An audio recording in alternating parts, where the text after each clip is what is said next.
Hi, this is Connie from Connie George Travel Associates, bringing you Connie's Travel Minute. I want to talk to you today about traveling with jewelry. Unless you are headed out to do your best to impress your classmates at a class reunion, I suggest you leave all of your valuables at home. More specifically, leave any jewelry behind that would be devastating to you if you lost it.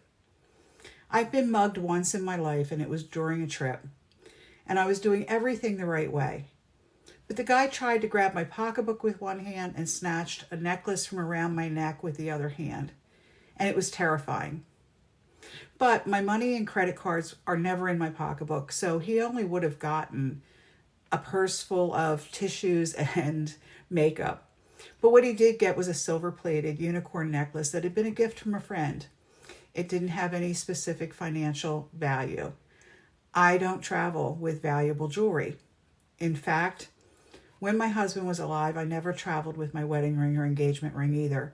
I have an Irish clodagh ring that I wore because I wanted it to be known that I was married, but the ring didn't have the same financial and emotional value to me. Consider how important your jewelry is when you're packing for your next trip.